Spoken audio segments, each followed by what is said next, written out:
Picture a fortress with 18 towers, surrounded by water on every side, standing in the middle of the largest city in the world, and inside it, behind walls 12 feet thick, two boys are living out the last ordinary weeks anyone will ever know about.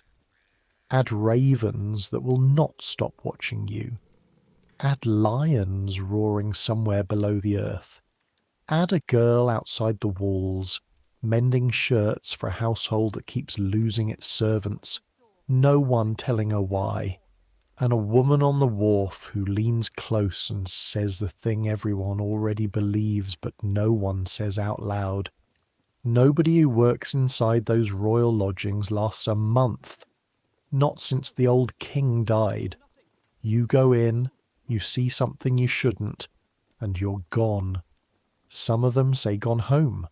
Some of them don't say anything at all, and that's worse.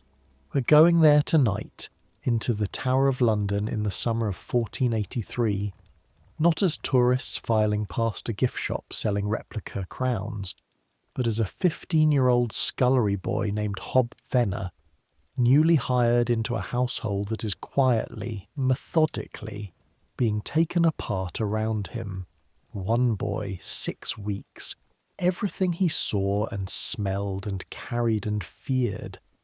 So I make these history stories, and I genuinely don't know if you're drifting off to them or lying there wide awake because a raven story is the worst possible thing to listen to before sleep. Either way, subscribe if you like. Get comfortable. Let's begin. Your first sight of the tower is from the river, and it is nothing like you pictured.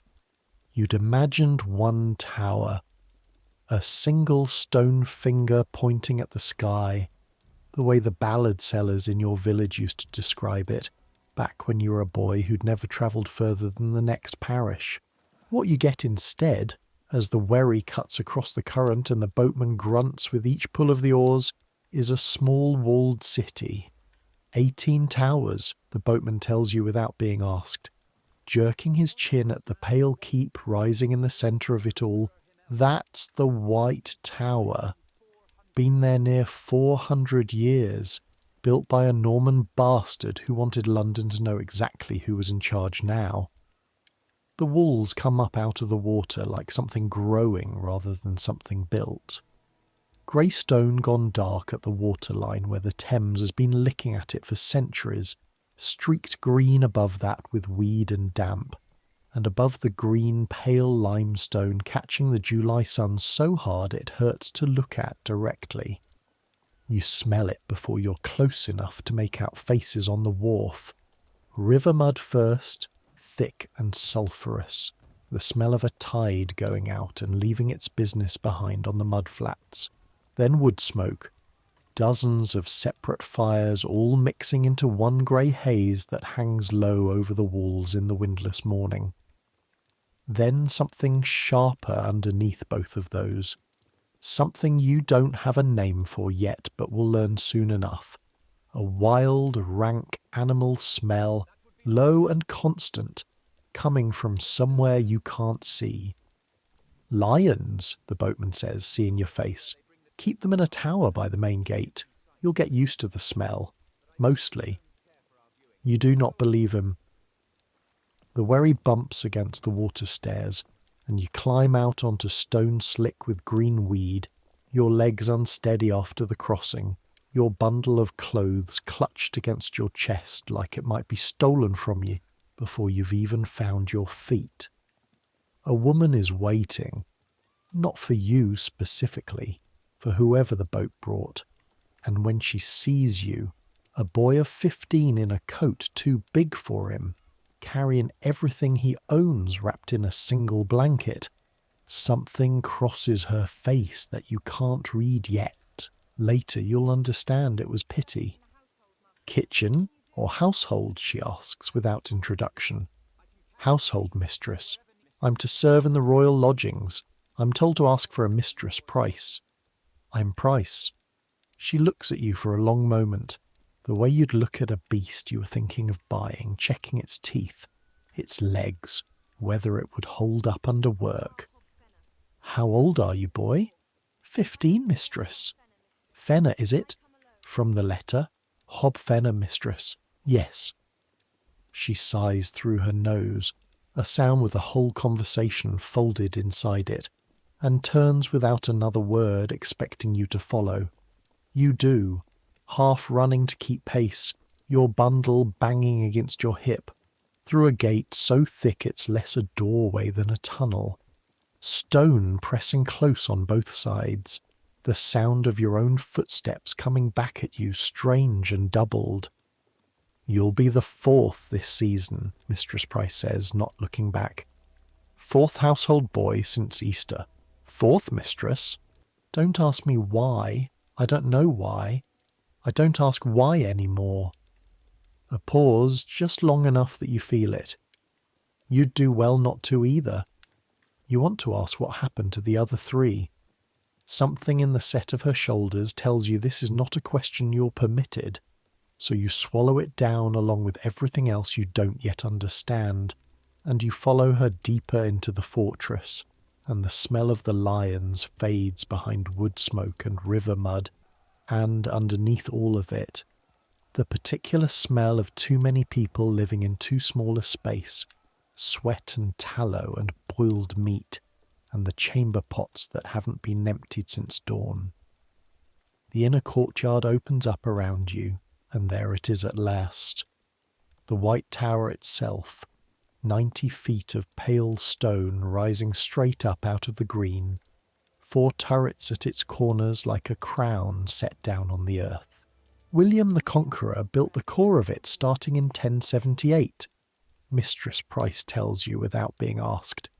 The way you'd recite something you'd said 1,000 times to 1,000 boys just like you, walls 15 feet thick at the base, so thick there are rooms carved into them, a chapel with pillars like tree trunks, and enough passages inside the stone itself that a man could get lost and never be found again if he wandered off where he shouldn't. You believe her. You will come, over the following weeks, to believe her about a great many things. The royal lodgings aren't in the White Tower, she says, leading you around its base, past a wellhead where 2 women are hauling up buckets on a groaning windlass, past a row of kennels where dogs bark themselves hoarse at nothing. That's mostly stores and armoury now, and the mint, God help your ears when they're striking coin. The lodgings are through here. Through here turns out to be a smaller range of buildings tucked against the inner wall, timber framed on stone foundations, more comfortable looking than the grim keep behind you, but still you notice immediately, still inside the walls, still behind the moat, still surrounded on every side by stone that was built 400 years ago to keep people in as much as to keep enemies out. Whose lodgings, you ask, because nobody has actually told you, will I be serving? Mistress Price stops walking. It's the first time she's stopped since the water stairs, and something about the stillness of her, the sudden, careful blankness of her face, tells you this question matters more than you understood when you asked it. The kings, she says. The king, mistress, King Edward. King Edward the Fifth, she says, and there's a weight on the word fifth, a weight you don't yet have the knowledge to understand. He's 12 years old, boy, same age near enough as you'll be serving. His brother's with him too, Richard, Duke of York, 9 years old. Keep them fed, keep them warm, keep your mouth shut about anything you see or hear in that household, and you might just make it past a month like the others didn't. She starts walking again before you can ask what she means by that, and you have no choice but to follow, your heart going fast in your chest, the smell of the lions rising again on a shift of the wind, and somewhere behind you, muffled by 400 years of stone, one of the great cats lets out a roar that you feel in your teeth before you hear it in your ears. The room they give you to sleep in is a slice cut out of the wall itself. barely wide enough for the straw pallet on the floor, a single arrow-slit window letting in a blade of light too narrow to read by even if you had anything to read. You share it with another boy, older, 17 or 18, who's already there when Mistress Price leaves you at the door with nothing more than "Kitchens open before dawn, Fenner. Don't be late your first morning." No goodbye. No further instruction. Just the sound of her footsteps receding down the stone passage. The boy on the other pallet looks up at you with an expression you'll come to know well over the following weeks. Not unfriendly. Just tired in a way that goes deeper than sleep can fix. "New," he says, not a question. "Hob Fenner." "What Ashby? I do the fires and the water carrying mostly." "You?" "Household service. I'm to wait on the king and his brother." Something moves across Watt's face. There and gone so fast you might have imagined it if you hadn't been watching so closely. "Right," he says. "Well, get some sleep. Fires start at 4 and the stairs in this place will kill you before the work does, if you don't learn them proper." He's not exaggerating about the stairs. Your first morning, black dark, the bell that marks 4 o'clock ringing somewhere close enough to make your teeth ache. You follow Watt down a spiral stone stair inside the thickness of the wall itself, worn smooth and slightly hollowed in the centre of each step by centuries of feet exactly like yours. The stone cold enough through your thin shoes that you feel it climbing up through the bones of your feet into your ankles. There's no rail. There's barely room for one person, let alone two passing in opposite directions. And twice in that first descent you have to flatten yourself against the curving wall, while someone comes the other way with an armful of firewood or a yoke of water buckets, mumbling apologies in the dark. "Clockwise," Watt says over his shoulder. "The stair turns clockwise going down. Always has in every keep I've ever worked. They built it that way so a man defending from above coming down has his sword arm free against the wall. An attacker coming up has to fight around the pillar with his right hand. Some old mason's trick, 400 years old, and it still near breaks your neck in the dark if you don't know it's coming. You file that away. One small strange fact among what will become, over the following weeks, hundreds of small strange facts, all of them pressing down on you with the same quiet insistence. This place was built by people long dead, for reasons that made sense to them and make less and less sense the longer you're forced to live inside their decisions. The kitchens, when you reach them, are already a controlled chaos of heat and noise and smell. A fire the size of a small room roars in an open hearth built into the wall, and even from the doorway the heat of it hits you like a hand pressed flat against your face. Two men are turning something enormous on a spit, a whole pig, you realise, seeing the shape of it through the smoke, while a woman beats something in an enormous copper bowl with an arm motion so fast and practised, it looks less like cooking than like a kind of violence. "Fenner," Watt says, dragging you by the sleeve toward a stack of wood taller than you are. "You're on carrying today. Water and wood, up to the royal apartments, until someone tells you different. Come on, learn the load before your back learns it for you." He shows you how to balance a yoke across your shoulders, 2 buckets of water swinging at either end, the wood grip already worn shiny by other hands, other shoulders, other boys who came before you, and you can't stop yourself thinking it didn't last the month. The weight of it, once both buckets are full, is worse than you expected. Your knees buckle slightly under the first shift of it, water slopping over the rim and soaking cold through your shoe, and Watt catches your elbow without comment, steadying you until you find the rhythm, not fighting the sway of the buckets but moving with it. letting your hips absorb the swing instead of your shoulders. 30 trips a day some days, he says. More if the wash is on. You'll feel it in your hands first. Look. He holds his own hands out, palms up, and you see calluses gone hard and yellow-white across the base of each finger, a line of raw pink where a fresh blister has burst and healed and burst again. Your own hands, by contrast, are soft, a farmer's nephew's hands, good for nothing harder than mending a fence rail, and you understand, looking at Watt's palms, exactly what the next month is going to cost you before it gives you anything back. By your third trip up the spiral stair, your arms are shaking. By your sixth, there's a raw patch forming across both palms, where the yoke's wooden grip has been grinding against skin that isn't ready for it. By your 10th, sweat is running freely down your back despite the pre-dawn cold, and you've stopped noticing the smell of the lions entirely. Your whole awareness narrowed down to the next step, the next turn of the stair, the next doorway, the water not spilling, the wood not dropping, the yoke not slipping from a shoulder gone numb with the strain of it.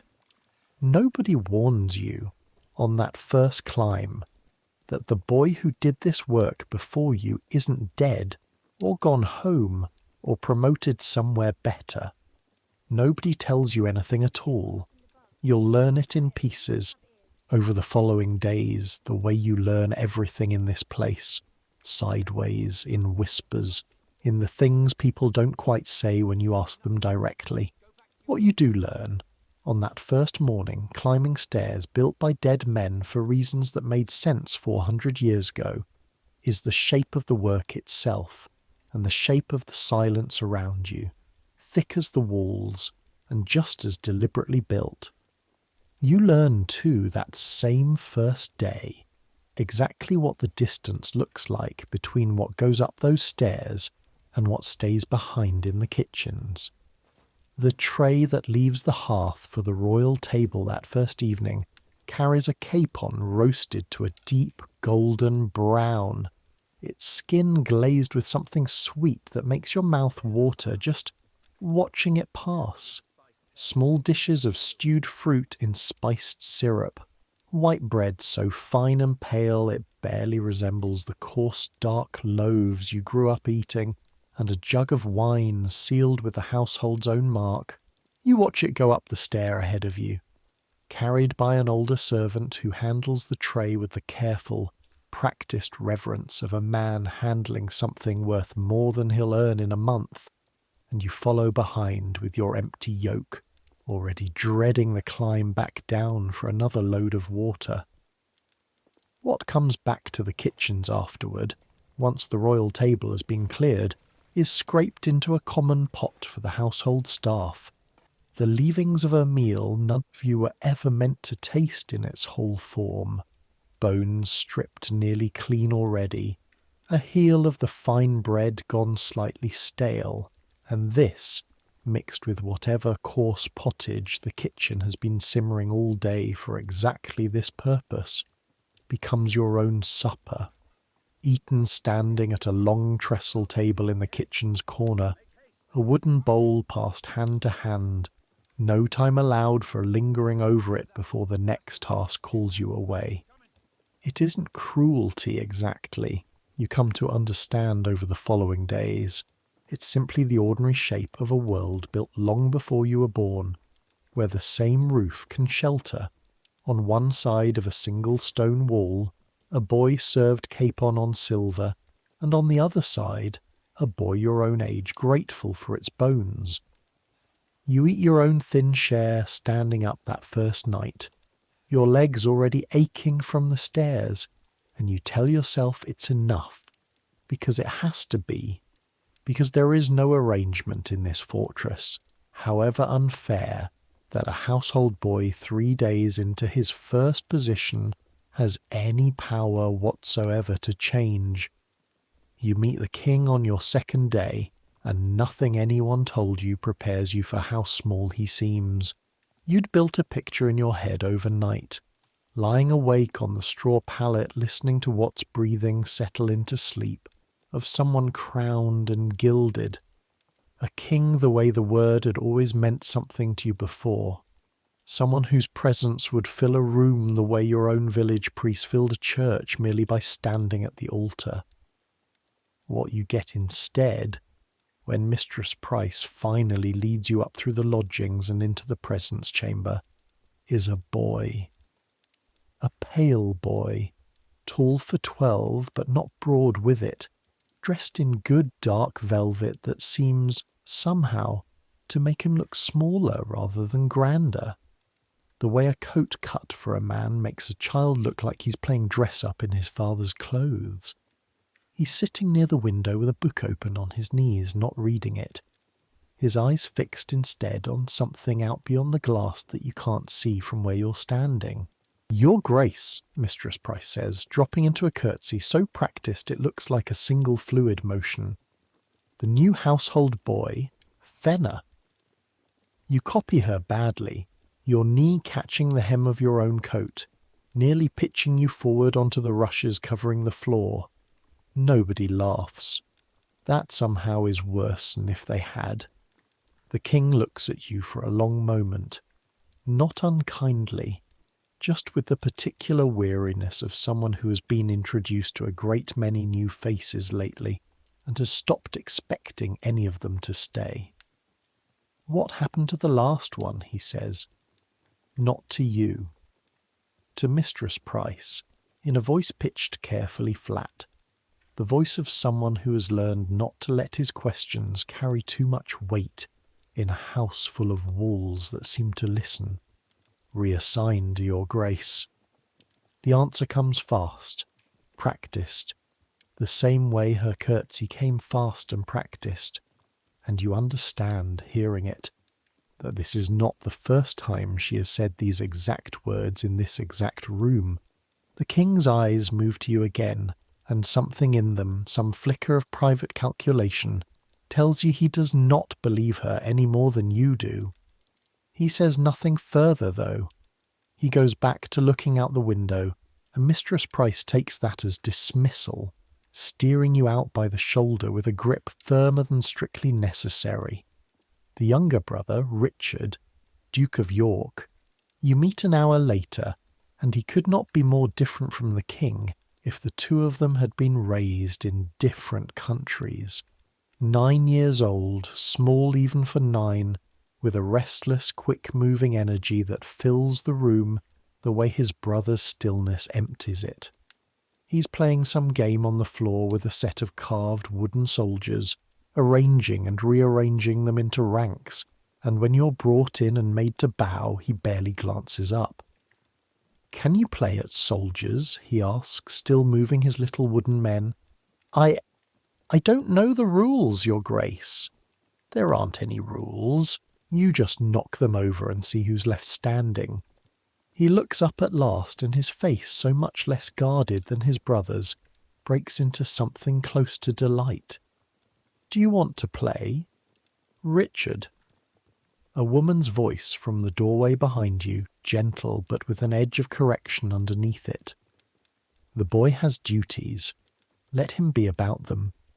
The Duke's face falls, just slightly, and something about that small deflation, the speed with which the light goes out of a 9-year-old's expression when told to put his toys away and mind his manners, catches at something in your chest you didn't expect to feel on only your second day. You will spend the following weeks watching these two boys the way you might watch a weather system building on a horizon, close enough to feel the change in the air but too far, too small, too powerless to do anything but wait and see which way it breaks. Their days, you learn quickly, run on a rhythm entirely unlike the rhythm of the kitchens and stairwells below. Lessons in the mornings, a physician called Dr. Argentine attending the king most days, checking his colour, his pulse, asking questions about his sleep and his appetite in a low, careful voice that you catch fragments of while you're setting out linens or building up the fire. Prayers at set hours, the household kneeling together in a small chapel carved, like everything else in this place, out of the thickness of ancient stone. And in the afternoons, weather permitting, a walk in the small garden enclosed within the walls, where the two boys are allowed to run and shout and be, for an hour, something closer to ordinary children than princes. It's in the garden that you first begin to understand the household beneath the household, the servants who move through the royal lodgings with the same careful, practised blankness as Mistress Price, none of them quite willing to meet each other's eyes for longer than a moment, all of them speaking in voices pitched low enough that you have to lean in to catch half of what's being said, and even then half of what you catch makes no sense to you yet. "They took Lord Rivers," one of the older maidservants murmurs to another, over a basket of linen, the words dropping so quietly you almost miss them entirely. "Up at Northampton, and Sir Richard Grey with him. Arrested, both of them, on the road bringing his Grace down from Ludlow." Arrested by whom? By his own uncle? By the Duke of Gloucester himself? The other woman's face goes still in a way you're learning to recognise. The particular stillness of someone deciding, in real time, how much of her own fear she's willing to let show. "God help them then," she says, and neither woman says anything further, and you understand without being told that you were not meant to overhear any of it, and that the wisest thing you can possibly do is carry your armful of firewood past them as though you heard nothing at all. You don't know yet who Lord Rivers is, or Sir Richard Grey, or why their arrest on a road somewhere north of London should matter to two boys playing at soldiers in a walled garden. You will learn, over the following days, piece by piece, the way you learn everything here. Lord Rivers is the King's own uncle, his mother's brother, the man who raised him at Ludlow Castle and brought him toward London for his coronation. Sir Richard Grey is the King's half-brother, both of them arrested without warning by the King's father's brother, the Duke of Gloucester, the man now styled Lord Protector, the man whose household badge, a white boar, you've begun to see stitched onto the sleeves of more and more of the men moving through the fortress with each day that passes. You don't understand the shape of what's happening.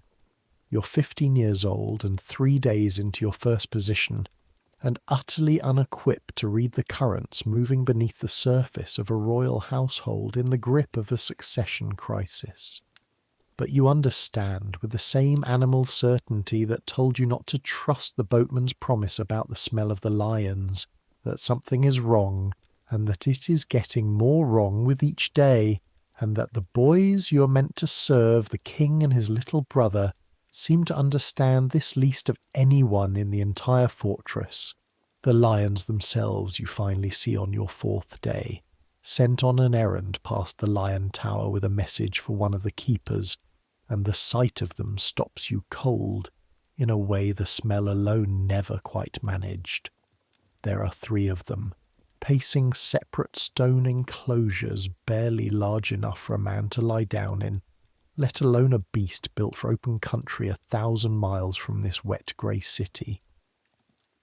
Their coats are duller than you imagined, matted in places, and one of them, an old male with a mane gone grey-brown at the edges, presses himself against the bars as you pass, and looks at you with eyes the colour of old amber, and makes a sound low in its chest that you feel in the floor of the passage before you properly hear it.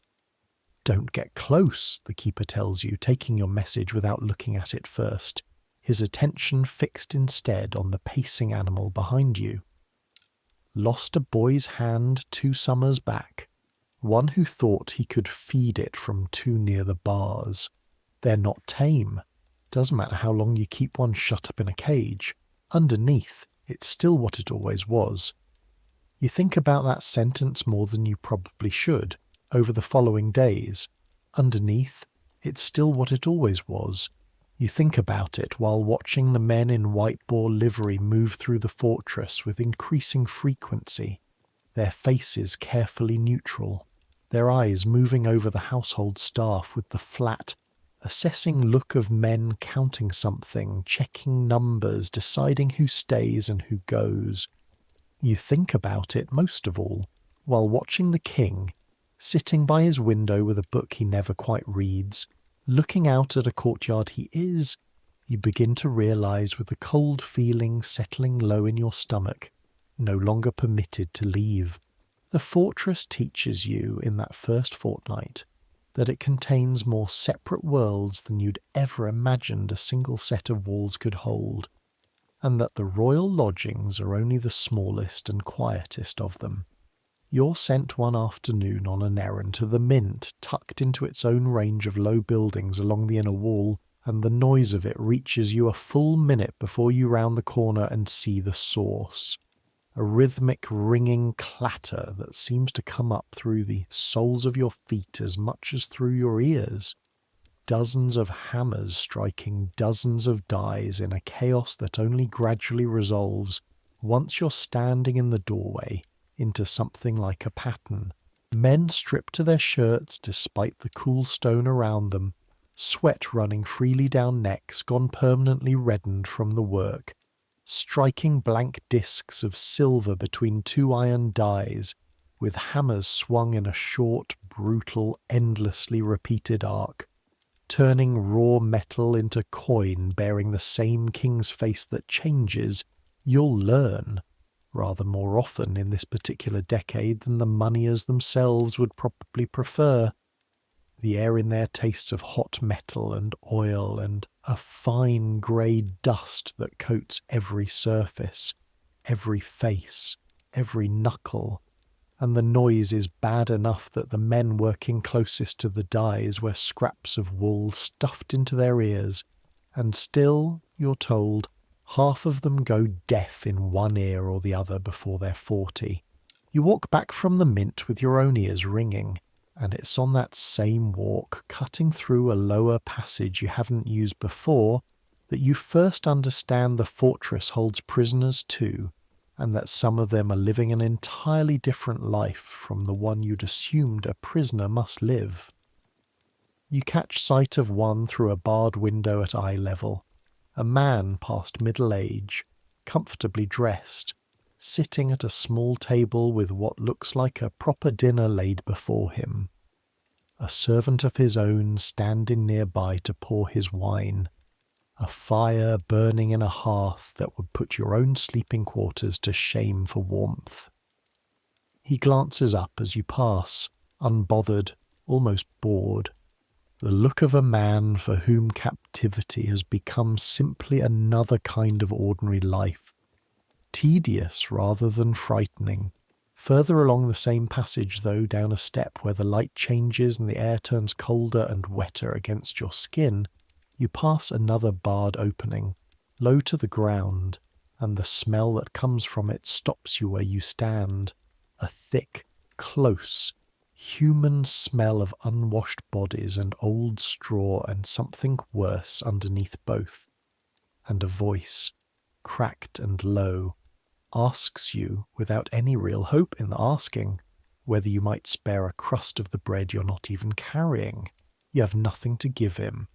You hurry on, your face hot with a shame you don't fully understand yet, and it's only later, turning the two scenes over side by side in your mind, the well-fed lord with his own fire and his own wine, the nameless voice in the dark asking a passing servant boy for bread, that you begin to understand something about this fortress that the royal lodgings alone would never have taught you.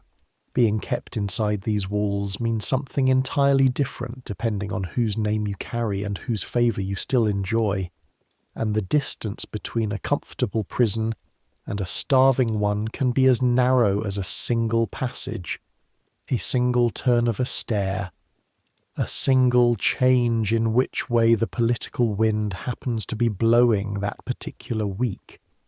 You think of the king, folded into his window seat with a book he never reads, and you wonder, though you're careful never to let the thought show on your face where anyone might read it there, which of those two prisoners he is more likely to become before the summer is through. By your first week's end, your body has started to change shape around the work, the way Watt told you it would. Your palms have split and healed and split again in the same two places. A raw crescent at the base of each thumb where the yoke rubs hardest, and you've learned, without anyone teaching you, to wrap them in strips of old linen before your morning trips, tying the cloth tight enough to hold but not so tight it stops the blood. Your shoulders have hardened into a permanent low ache that you've stopped noticing except in the mornings, when the cold stone floor of your small room seems to have crept into your very joints overnight, and you have to work your arms in slow circles before they'll move properly. You've learned the fortress the way a blind man learns a house, by touch and habit rather than sight. You know now which of the spiral stairs has the worn step that will turn your ankle if you're not watching, third from the top, on the stair nearest the kitchens. You know the smell of the wash house on laundry days, lye and boiled linen and wood smoke all fighting for space in your throat, thick enough that your eyes water for an hour afterward no matter how far you've walked from it. You know the particular scrape of the well windlass, a shriek of unoiled wood that starts your teeth aching every single time, though nobody else in the kitchen seems to hear it anymore. You know, too, the sound the ravens make. There are half a dozen of them at least, kept deliberately, one of the older grooms tells you, because some old belief holds that if the ravens ever leave the tower, the kingdom itself will fall. You'd laughed at that the first time you heard it, a farmer's nephew's laugh at a city superstition, and the groom had looked at you with an expression that wasn't amused at all. "Laugh if you like," he said. "I've fed them myself 20 years, bits of raw meat from the kitchens, same as you'll be asked to do soon enough. They know faces, boy. They know voices. Don't ever mistake them for stupid, whatever else you mistake them for. You do get asked to feed them on your 9th day, sent down to the kitchens for a scrap bucket and told to scatter it near the White Tower's base where the birds gather each dawn. And you understand, the first time you do it, exactly what the groom meant. The largest of them, a bird with feathers so black they show faint blue where the light catches them right, doesn't flinch from the bucket the way a wild thing would. It watches you instead, head cocked, one eye and then the other, with a patience that feels less like an animal's curiosity and more like a man deciding whether you're worth his attention. When you set the bucket down and step back, it hops closer, deliberate, unhurried, and takes its share without ever quite looking away from your face. And something about the steadiness of that black eye follows you all the way back up the stairs, the way a half-remembered dream follows you into the middle of an ordinary morning. The laundress who becomes, over that first week, the closest thing you have to a friend inside the fortress is a woman named Ida Colt, somewhere past 40, with forearms roped with muscle from 20 years of wringing wet linen and a way of talking to you sideways, never quite meeting your eyes, while her hands never stop their work. "You're the household boy," she says, "the first time you're sent to collect fresh linens for the king's chamber. Not a question, the same way what's new hadn't been a question. 4th this season, they tell me." That's what Mistress Price said. She'd know. Ede's hands twist a sheet into a rope, wringing it with a practised violence that sends water splattering across the stone floor in a fan pattern you've started to recognize. The same shape every time, muscle memory older than you are. You want to know what happened to the others, I'd wager. Everybody wants to know first week or two, then they stop asking. Why do they stop? She looks at you then, actually looks at you, for the first time since you walked in, and there's something in her face that isn't quite pity and isn't quite warning, but sits somewhere close to both. Because by the time they stop asking, she says, they already know the answer, and they've decided it's safer not to say it out loud. What is the answer then? Ida goes back to her ringing, the wet rope of linen twisting tighter and tighter under her hands until droplets are forced from the fabric like something being squeezed for the last of its blood. Household shrinking, boy, slowly. One or two at a time, so nobody notices the pattern until they're already caught up in it. New master of the household, new officers, new men wearing the boar on their sleeve, and every week there's a little less need for the boys who were here before. That's all it is. That's all anybody can tell you, because that's all anybody knows for certain. And the rest of it, what people are afraid isn't all it is? She doesn't answer that. She hands you the folded linens instead, and the conversation is over. The same abrupt closing off you've come to expect from every adult in this fortress. The moment a question edges too close to whatever it is they're all so carefully not saying. You carry the linens up the spiral stair, clockwise, careful of the worn third step, and you think about Edie's hands twisting that sheet into a rope, tighter and tighter, and you think, though you couldn't have said exactly why, that the image will stay with you long after the ache in your own hands has finally healed.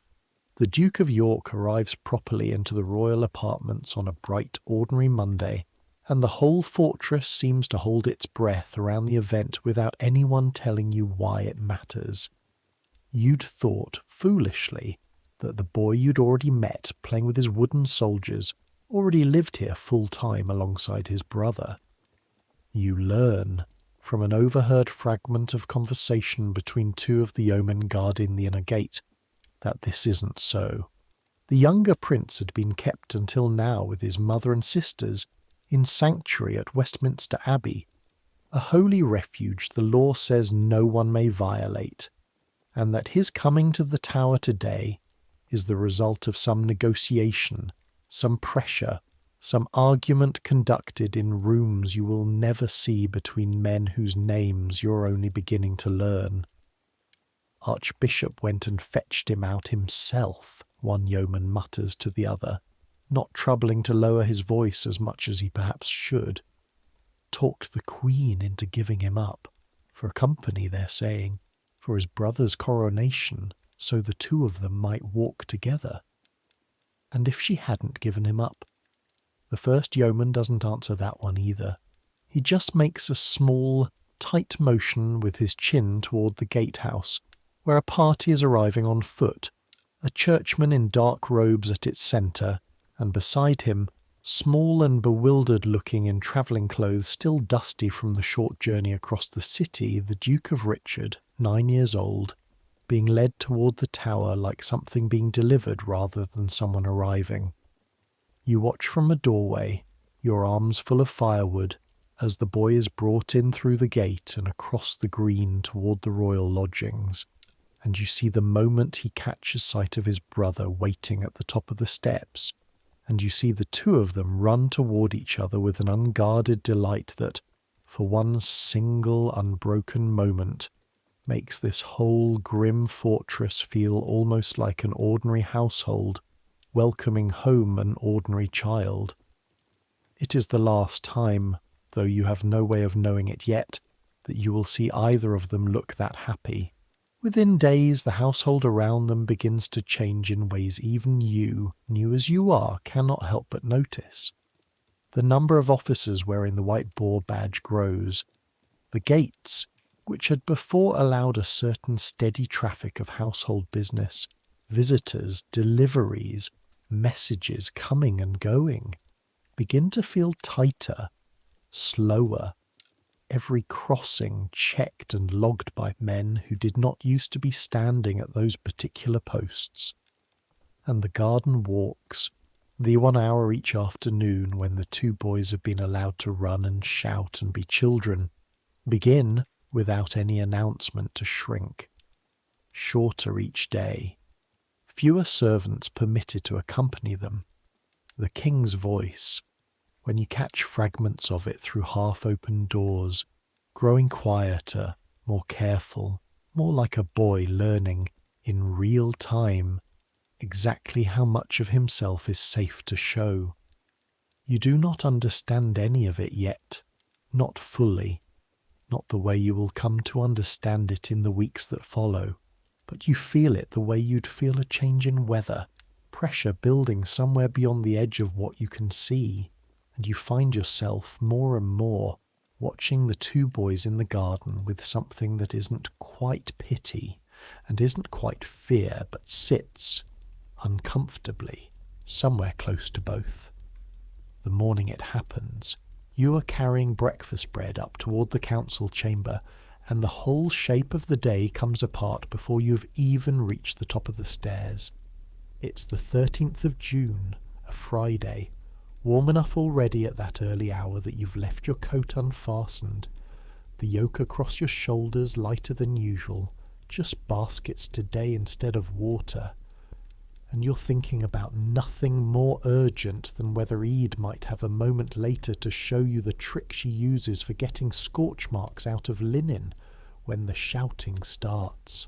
It comes from above you, from the direction of the council chamber itself, muffled at first by the thickness of the walls, and then, as a door somewhere is thrown open, suddenly, shockingly clear.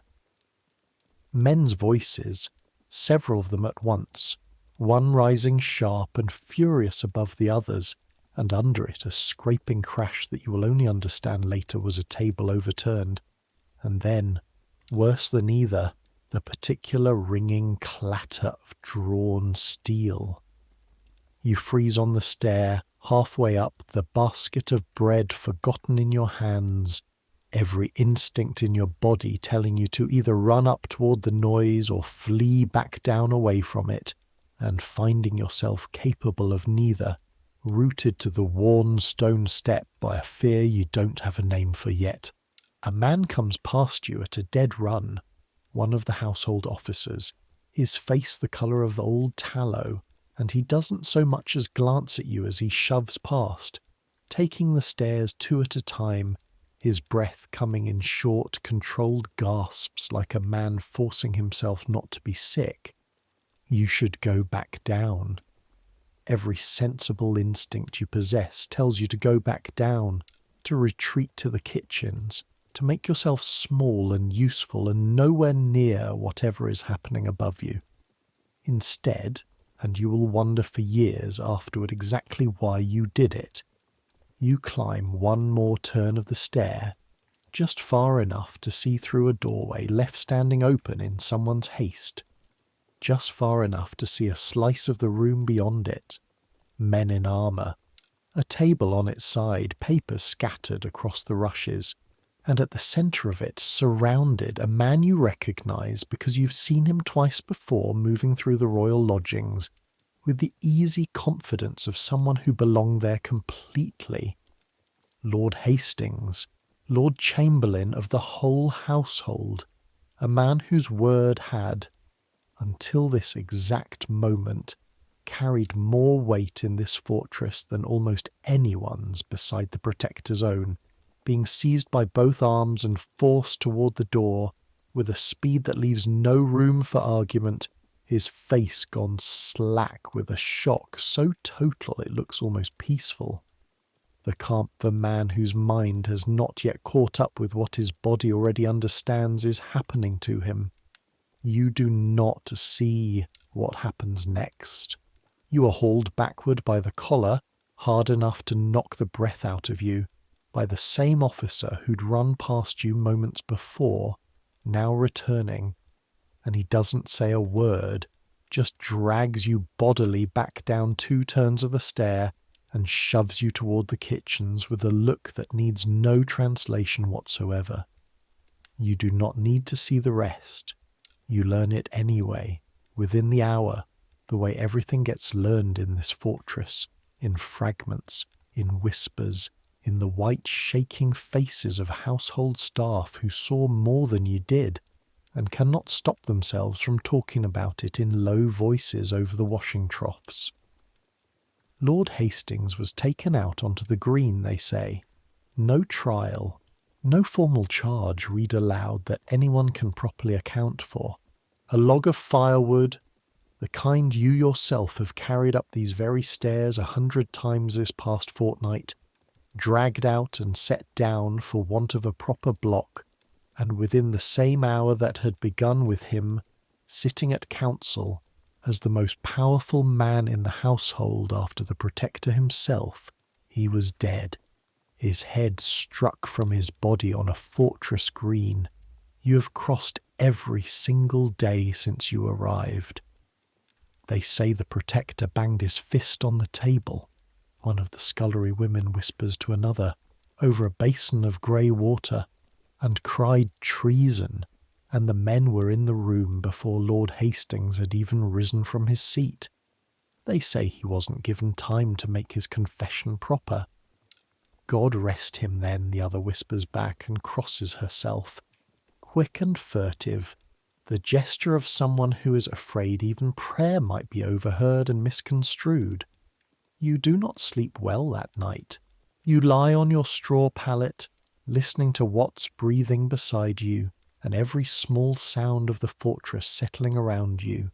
A door somewhere, a footstep on stone, the distant restless movement of the lions in their enclosure, seems louder than it has any right to be, seems freighted with a meaning it didn't carry before this morning. You saw it, Watts says, into the darkness, not a question. Some of it. Don't tell anyone you did. Not Mistress Price, not Ede, not the king himself if he asks you outright. Whatever you saw nothing. That's the only safe answer to give in this place from now on. Why? What is quiet long enough that you think he might have fallen asleep before he actually answers? Because a man who was Lord Chamberlain of England yesterday morning is dead on this fortress's own green tonight, without so much as a trial that anyone can properly account for. And if they'll do that to him, a man they've known for years, a man who fought beside the old king himself, they'll do worse to a household boy who talks too freely about what he happened to see through an open door. You don't sleep after that. You lie in the dark and listen to the fortress breathe around you, and somewhere near dawn you finally understand, all the way down in the pit of your stomach where fear lives before your mind has caught up with it, exactly what Edie Colt had meant, twisting that wet sheet tighter and tighter in her hands. By the time they stop asking, they already know the answer, and they've decided it's safer not to say it out loud. 2 days later, the man who had been serving as under-steward for the royal household, a soft-spoken greying man named Bardolph, who'd shown you, your first week, the correct way to fold linens for the king's bed so the creases wouldn't show, does not appear at his post. His room, when Watt is sent to check it on the 3rd day of his absence, is already empty. His few belongings gone with him, no note, no explanation, no farewell to anyone who had worked alongside him for years. Reassigned, Mistress Price says, when you work up the courage to ask her directly, and the word comes out of her exactly the same way it had come out of her on your first day, in this very room, describing the boy whose place you had taken. Fast, practiced, a door closing before you've even finished knocking on it. You think of Ede's hands wringing that sheet. You think of the raven's black, unblinking eye following you all the way up the stairs. You think, though you try very hard not to, of a fire log dragged out onto a green for want of a proper block, and a man's confession that was never given time to be made, and you understand, with a clarity that feels less like learning, and more like something cold settling permanently into your chest, exactly why nobody who works these royal lodgings seems to last a month. It's Dr. Argentine who finally says something close to the truth out loud to you, though he does it so carefully, so wrapped in careful qualification that you almost miss it entirely. You're sent one grey morning to carry a fresh basin and cloths to the king's chamber, and the physician is already there ahead of you, seated on a low stool beside the window where the king sits with his book unread on his knee, taking the boy's pulse with 2 fingers pressed lightly against his thin wrist, his own face arranged into the careful, reassuring blankness that you're coming to recognize as the particular mask worn by every adult in this fortress who knows more than they're permitted to say. "Steady enough," the physician murmurs, more to himself than to anyone else in the room, and then, glancing up and finding you standing awkwardly in the doorway with your basin, he waves you forward with a small, economical gesture, and you set it down on the table without meeting the king's eyes, the way you've been taught. "You're the household boy," Dr. Argentine says, not unkindly, once you've straightened. "Fenner." "Yes, sir." "You've a steady hand. I've watched you these past weeks, carrying water without spilling half of it down your own front the way the last boy did." A small, dry attempt at humour that doesn't quite land, given the room it's spoken in. Steadiness is worth more than people credit it for in a household like this one. You don't know what to say to that, so you say nothing, and the physician turns back to his patient. But something in his tone, some careful undercurrent, makes you linger a moment longer than your errand strictly requires, gathering the used cloths with deliberate slowness. "Your Grace sleeps poorly," the physician says to the king directly now, gentle, the voice of a man who has delivered difficult news many times before, and has learned there's no kindness in delaying it. "I would have you rest more. I cannot myself arrange for the conditions that would allow it. The king's face, when you risk one brief glance at it, has gone very still. The particular careful stillness you've watched him wear more and more often as the weeks pass." "Nobody can arrange anything in this household any more, Doctor," he says quietly, "except my uncle." Neither the physician nor you say anything to that. There is, you understand even at 15, nothing safe to say to it. Dr. Argentine simply nods, once, a small grave acknowledgement that carries more weight than any words could, and finishes his examination in silence, and you carry your basin back out through the passage with your heart going hard and fast against your ribs, turning the king's own quiet sentence over and over in your mind for the rest of that long day. "Nobody can arrange anything in this household any more except my uncle." You think of Lord Hastings, dragged to a fire log within the same hour he'd believed himself entirely safe. You think of Bardolph, vanished without farewell, and Ida's hands twisting that wet sheet tighter and tighter. You think of the white boar badge spreading across more and more sleeves with each week that passes, and you understand, walking back down the clockwise stair with the basin balanced against your hip, that a 12-year-old boy who's supposed to be King of England has just told you, as plainly as anyone in this fortress has told you anything, exactly whose household this has actually become, and exactly how little, say, either you or he has left in what happens inside it. It's the Duke of York who gives you the closest thing to friendship you find in that entire fortress. and it happens almost by accident on an ordinary Tuesday 3 weeks into your service, when you're sent up to build a fire in the boy's chamber earlier than usual and find him awake alone, unable to sleep, sitting cross-legged on the wide windowsill with his wooden soldiers arranged in careful ranks along the stone ledge. "You're the water boy," he says, not looking up from his soldiers. "Hob." "Yes, your grace."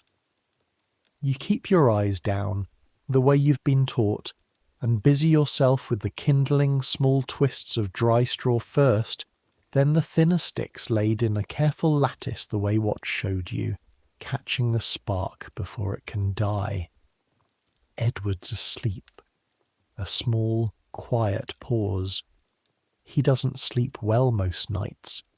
I hear him, sometimes, through the wall, talking, though there's nobody there to talk to. You don't know what to say to that, so you say nothing, feeding the fire with slow, deliberate care, watching the first orange tongue of flame catch and climb through the kindling. "Do you have a brother?" the Duke asks. "No, your grace. A sister back home, younger than me." "I used to have 4 sisters here with me, and my mother. Now it's just Edward." He moves one of his little wooden soldiers, a careful half-inch, as though it matters enormously where exactly it stands among the others. "Everybody keeps telling me it's only until the coronation, that afterward things will be as they were." You feel the weight of the silence that follows that sentence, the way a 9-year-old boy has learned, without anyone explaining it to him directly, that everybody keeps telling him something he no longer entirely believes. "I'm sure it will be soon, your grace," you say, because it's the only thing you can think to say, and because the alternative, staying silent, feels somehow crueler. He looks at you then, properly, for the first time since you came in, and there's something in his face, some flicker of a child working out in real time whether he trusts you enough to say the next thing out loud. "Will you take me up to the top of the tower?" he asks. "The White Tower. There's a stair that goes up onto the leads," Edward told me, "above the chapel roof. You can see the whole city from there, all the way to the hills. I've never been." "I don't think I'm permitted, your grace. Nor are you likely without your governor's leave. Nobody will notice.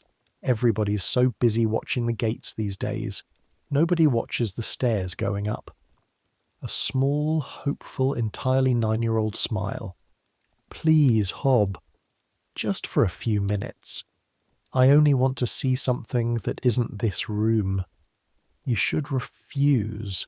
You know you should refuse.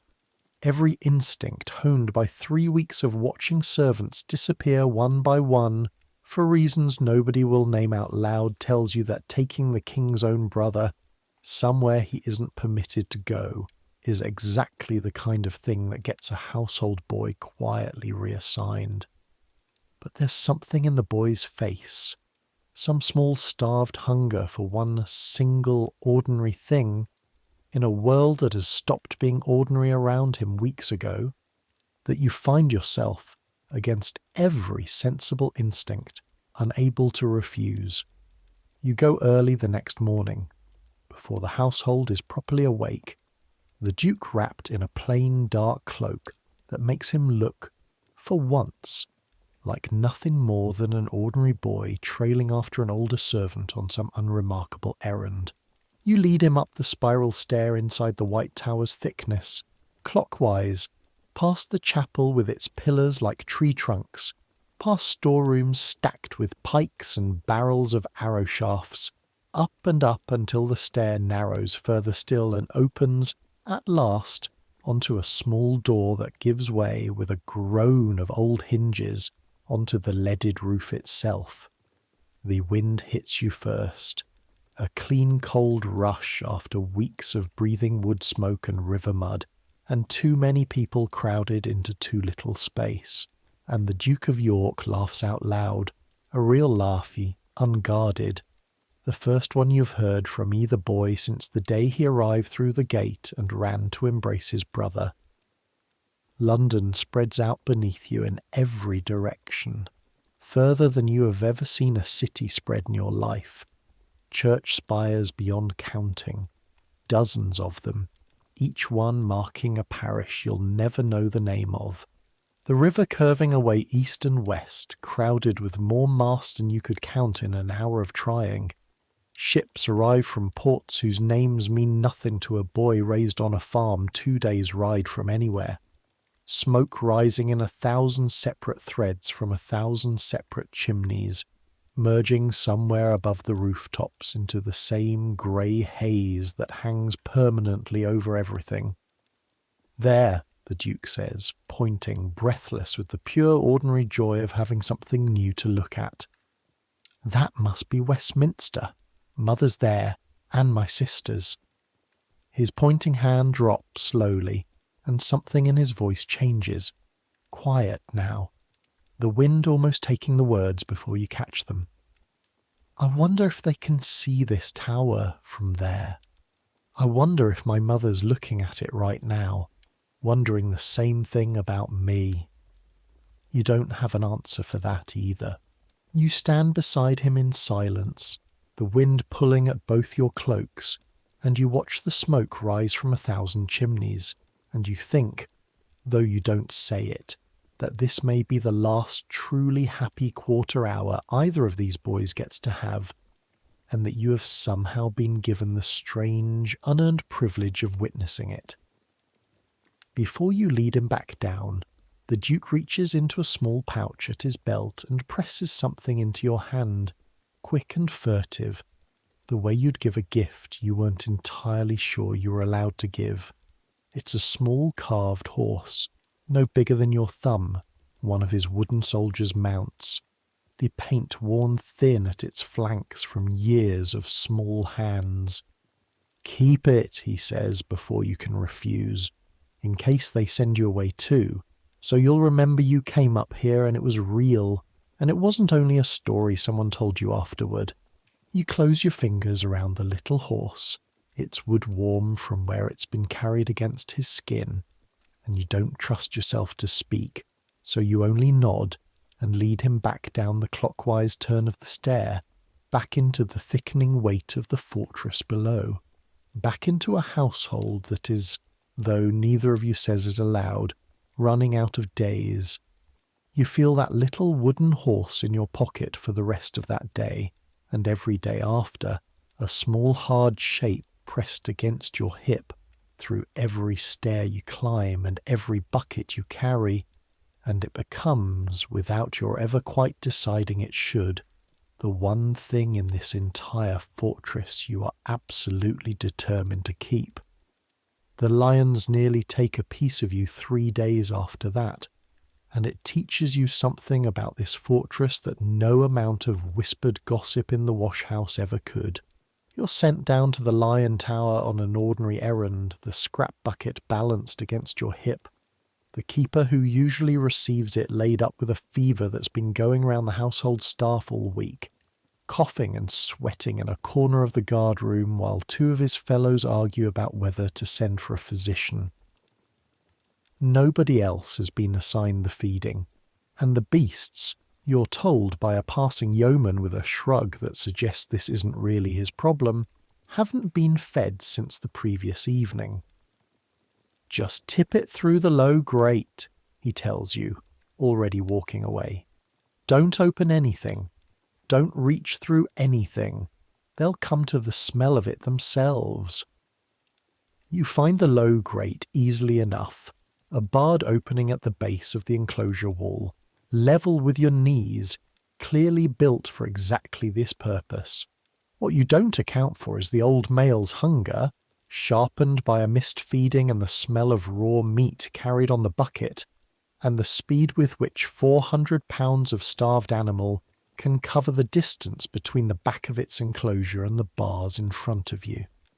You have the bucket tipped, the first scraps already through the grate, when the lion hits the bars close enough that you feel the rush of displaced air against your face, close enough that you see, for one endless frozen half-second. Every individual hair on its muzzle, the yellow curve of a tooth, an eye gone wide and furious and entirely uncomplicatedly hungry. You stumble backward, the bucket falling from your hands, the remaining scraps scattering across the stone, and you land hard on your tailbone, the impact jarring all the way up your spine, your heart slamming so hard against your ribs you can hear nothing else for several full seconds.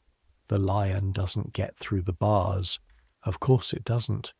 The bars were built by men who understood exactly what they were containing.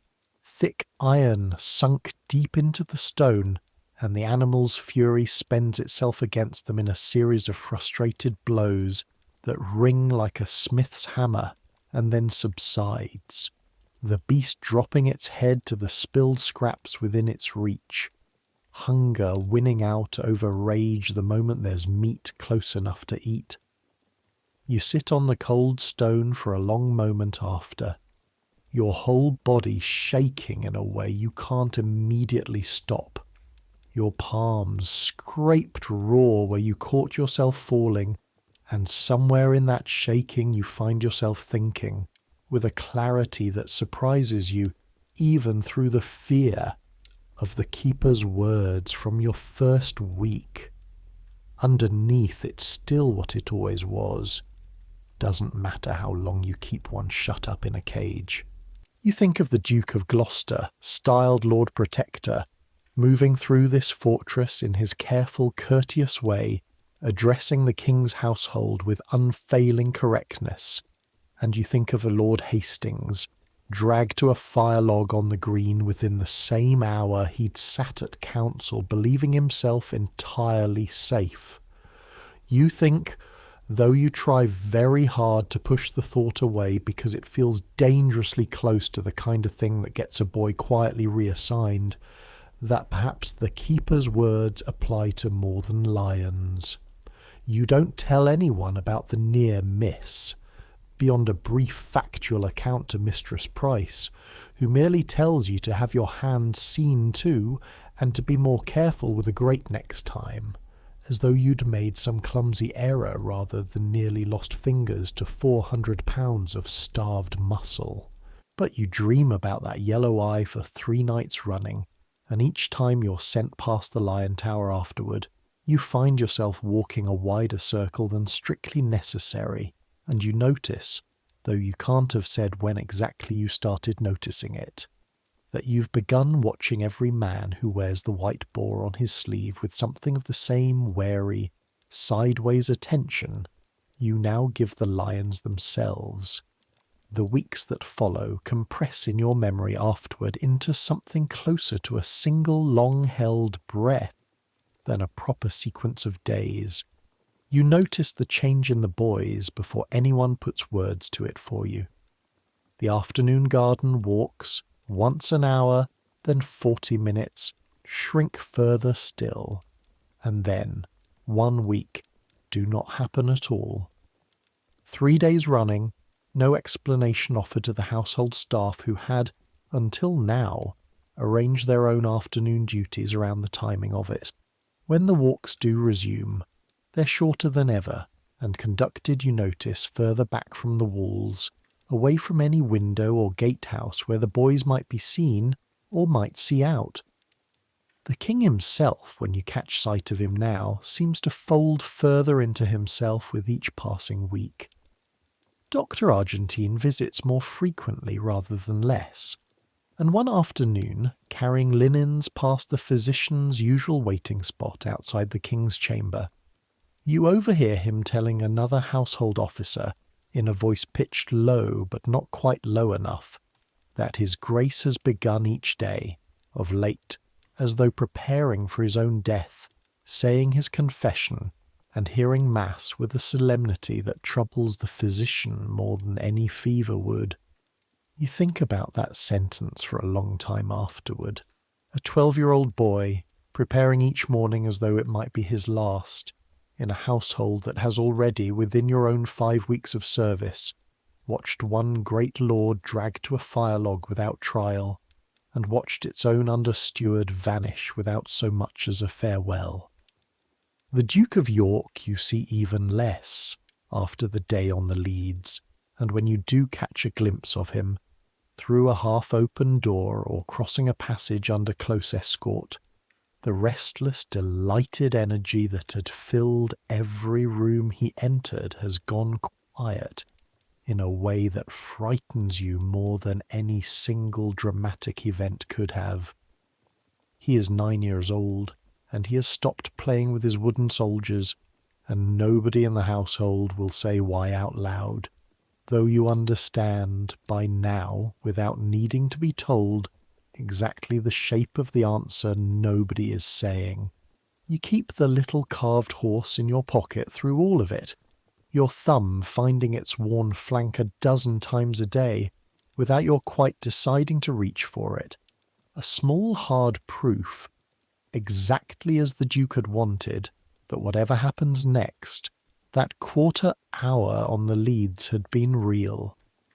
Laundry day falls on a Thursday that week, and it very nearly breaks you in a way that has nothing to do with fear and everything to do with the plain grinding arithmetic of a body pushed past what it can comfortably give. You're pulled from your usual water carrying to help Ede's wash house, short-handed since 2 of her regular girls have gone down with the same low fever that laid up the lion keeper, and the work turns out to be a different order of exhausting entirely from anything the stairs have taught you so far. The linens come in by the basket load, sheets and shirts and the fine embroidered coverlets from the royal beds themselves, and each piece has to be scrubbed against a wooden board ridged like a farmer's field. Your knuckles dragged raw against the ridges within the first hour, then wrung, the twist of it working muscles across your forearms and shoulders you didn't know you owned until they start to burn, then carried, still dripping, out to the drying lines strung across a walled yard where the July sun does what work it can between long grey stretches of English cloud. The water itself is the worst of it. Cold at the start of the day, drawn fresh from the well, and shocking enough against your split knuckles that you gasp the first time you plunge your hands in, and by midday, heated over the wash-house fire until it's near scalding, thick with the grey, biting lather of the lye soap that Ida mixes herself in a back room you're not permitted into. The smell of it catching in the back of your throat and staying there for hours after you've left the room, sharp and mineral and faintly of ash. Ring from the shoulder, not the wrist, Ed tells you, watching you fumble a sheet for the 3rd time, water sheeting uselessly down your forearms instead of squeezing free the way it should. Wrist'll give out on you by noon if you work it that way. Whole arm twisting together like you're trying to strangle something that deserves it. You learn the motion by the 4th or 5th sheet, and it does help, though your shoulders ache in a new, deeper way by mid-afternoon that the water carrying alone had never quite reached. A soreness that settles into the muscle beneath your shoulder blades and makes itself known every time you lift your arms above your own head for the rest of that week. By the day's end, your hands have gone soft and pale and wrinkled from hours in the water, the raw crescents at the base of your thumbs stinging fiercely the moment they finally dry, and there's a particular ache across your lower back, from bending again and again to lift wet linen from the basket, that makes you groan out loud, unable to help it, when you finally sit down on the edge of your pallet that night. But you notice something else too, working alongside Ida and the other washhouse women through that long, exhausting day. Something that has nothing to do with the ache in your own body. The women talk while they work, low and steady, and their talk moves in and out of the same careful silences you've come to recognize everywhere else in this fortress. But there are moments, brief ones, when the rhythm of the work itself, The shared motion of scrubbing and wringing and hanging seems to loosen something in them that the stillness of an ordinary conversation never quite manages. Ede tells you, over the scrubbing board, about a daughter she lost to the same low fever 3 summers back, her hands never once slowing their work even as her voice catches. Another woman, older, missing 2 fingers on her left hand from some accident years before that she doesn't explain, hums something under her breath while she rings, a tune you don't recognise, old and slow and not entirely sad. You understand by the time the last sheet is finally pinned to the line and the light is beginning to fail, that this fortress asks something different of every person trapped inside its walls, and that the washhouse women have found, in the sheer repetitive physical labour of it, scrubbing and wringing and hanging and scrubbing again, something close to what you've been finding, without quite naming it, in the ache of your own healing hands, a way to carry weight that has nowhere else to go. You see the evidence of the coronation that was never held before. You ever hear anyone explain what became of it?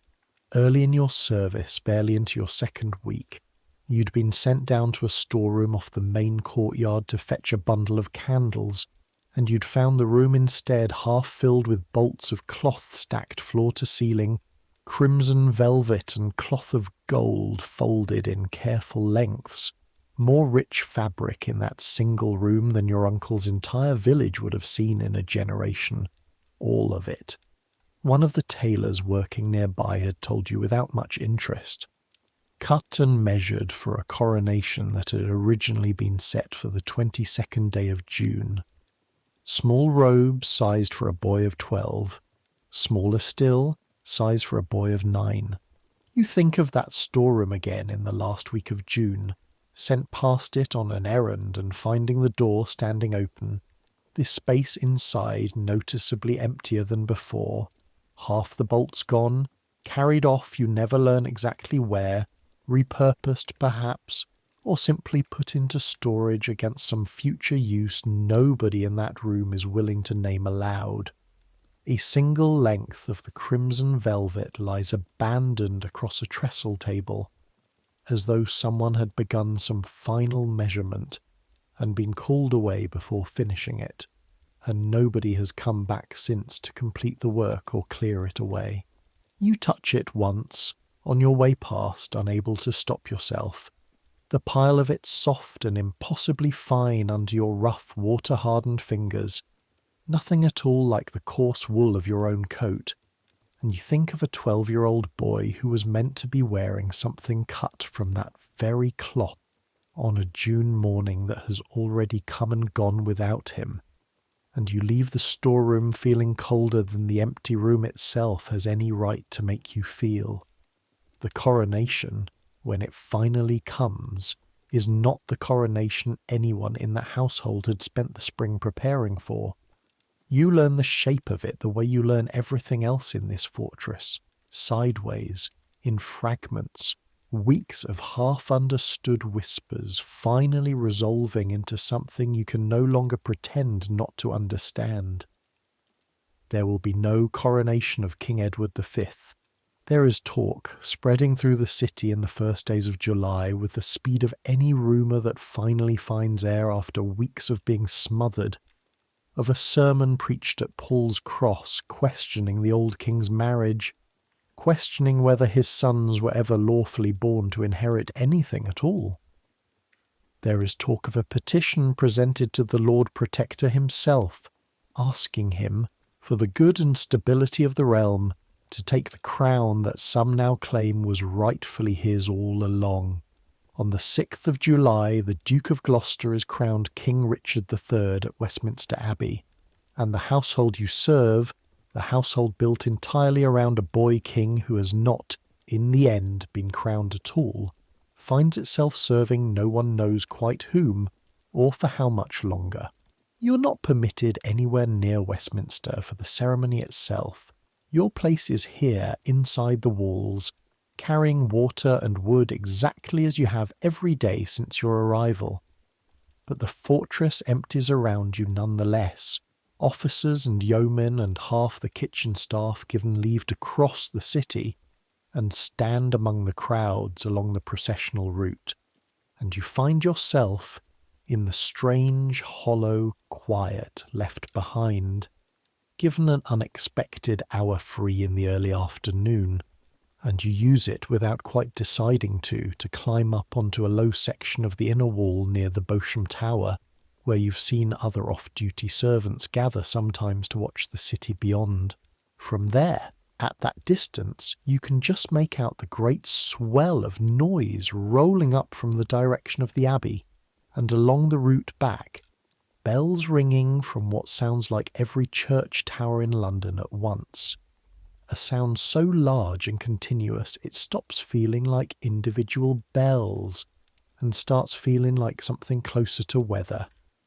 You can't see the procession itself, too far, too many rooftops in the way, but you can see, hours later, a distant flicker of banners moving along a street you can just glimpse between two church spires, and you can hear, carried faint and strange across the whole breadth of the city, a roar of crowd noise that rises and falls like surf.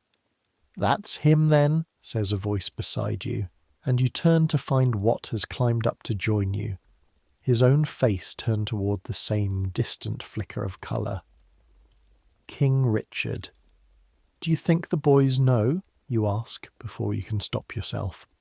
Whether they can hear it from where they are, Wat doesn't answer right away. When he does, his voice has gone quieter than you've heard it since your first night in the shared room. "I'd wager they hear every bell of it," he says, "whether anyone's told them plainly what it means or not."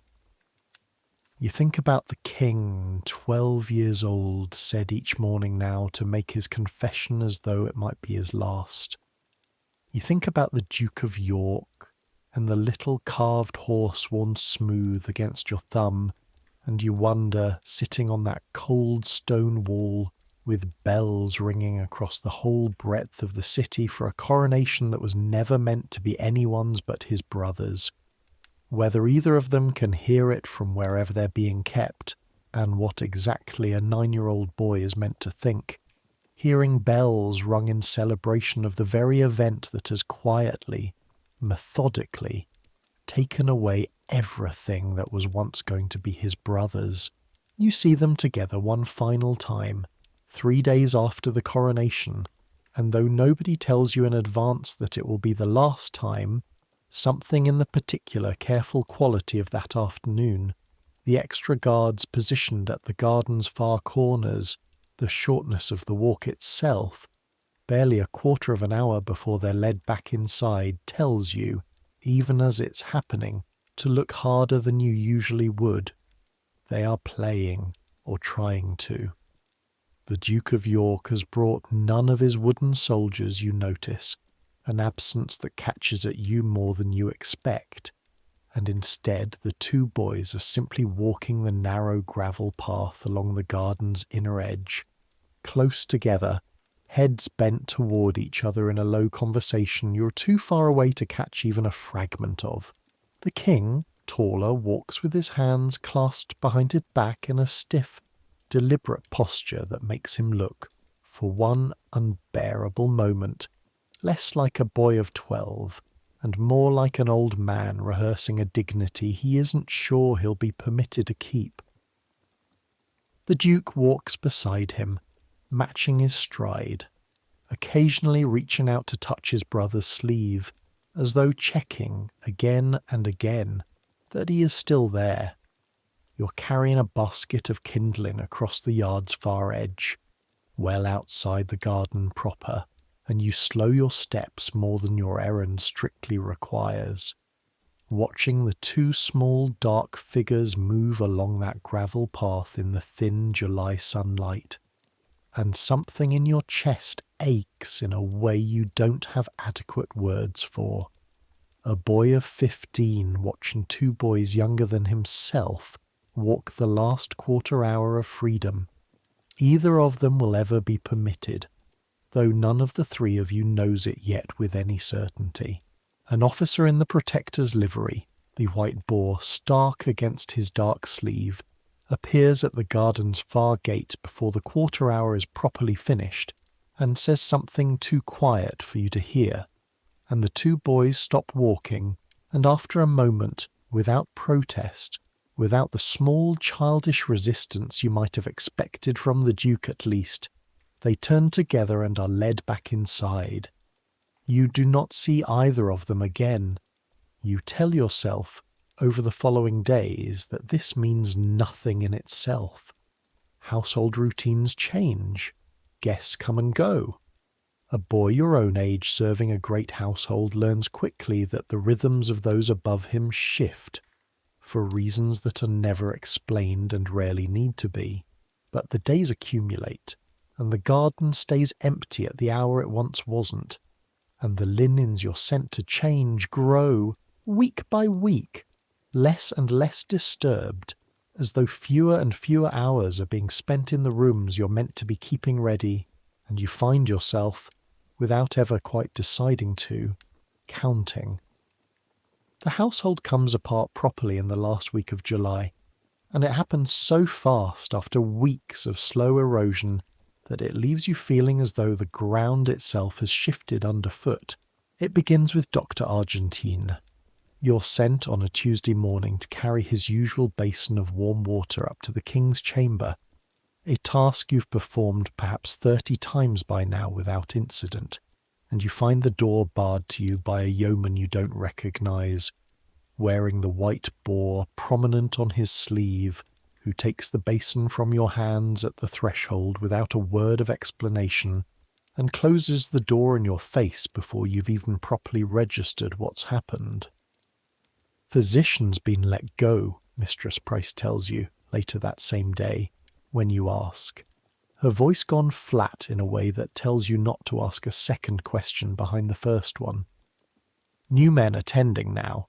Households being reorganised. Reorganised. You turn the word over in your mind the way you might turn over a stone in a field, looking for what's crawling underneath it.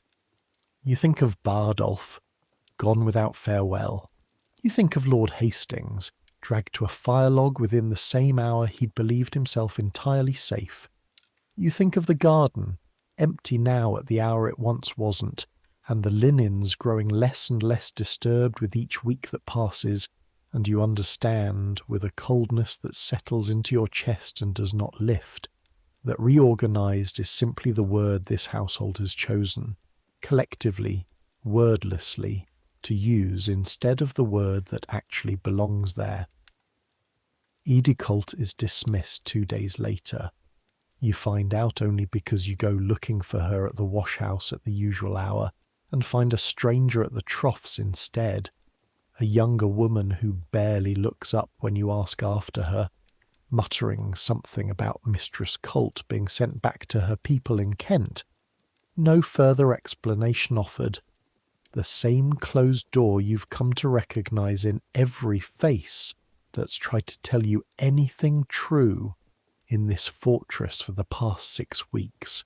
You go looking for what that evening, needing more than you've needed almost anything since you arrived, to talk to someone who might still be willing to say a true thing out loud, and you find him in your shared room already, sitting on the edge of his pallet with his few belongings gathered into a single cloth bundle at his feet.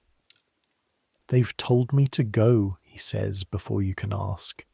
"This morning. No reason given. A month's wages and a letter of character, and I'm to be gone by tomorrow's tide." "What?" "Listen to me." He grips your arm, hard enough that you feel it through your sleeve, and his voice, when it comes, is lower and more urgent than you've ever heard it. "You've 6 days left on your own contract, Fenner. Near enough. I'd wager good money they let you finish it and no more. When they do, you go. You don't argue for a longer place. You don't ask for reasons. You take your wages and your character, and you get across that water stair and onto the first boat that'll carry you, and you do not look back at these walls, not once, not for any reason. Do you understand me? What's happening? What's actually happening to them? Don't. His grip tightens further. Don't ask me that. Don't ask anyone that. Not for the rest of your life. Not even years from now when it might feel safe to finally know. Some questions get answered whether you ask them or not. In time, by people better placed than either of us to learn the truth of it. Our job, yours and mine, was only ever to carry the water and build the fires and keep our mouths shut about whatever we happened to see in between. We did that. That's the whole of what we owed this place, and it's the whole of what it owes us back. He releases your arm, and in the silence that follows, you become aware of your own heart beating hard and fast against your ribs, the same racing thud you'd felt sitting on the cold stone outside the Lion Tower, with a starved beast's fury spending itself against iron bars inches from your face. You don't sleep at all that last night with what in the room beside you. You lie in the dark listening to the fortress breathe around you, every small sound freighted now with a meaning you can't unhear, and somewhere near dawn, unable to lie still any longer. You get up and go to the small window slit and press your face against the cold stone, looking out at a sliver of the inner ward below, grey and colourless in the hour before proper light. You see, or think you see, though you will never afterward be entirely certain, a movement at the base of a stair tower on the far side of the ward. Two figures, small, moving quickly, one carrying something bundled in dark cloth, gone from view before you've properly focused on them, swallowed by a doorway in the dark, and you tell yourself, standing there with your heart hammering, and the little carved horse gripped so tightly in your fist that its worn edges bite into your palm, that it was nothing, a trick of the poor light. Two servants about some ordinary early errand that has nothing whatsoever to do with the two boys you've not been permitted to see in 9 days. You will spend years afterward, decades, turning that grey half-glimpsed moment over in your memory, unable to add anything more to it than what you actually saw, which was almost nothing at all. Two shapes, and a bundle, and a doorway swallowing them, and you will come in your own old age to understand that this uncertainty, this permanent unfillable gap in what you actually know, is itself the truest thing anyone from that household will ever be able to honestly say.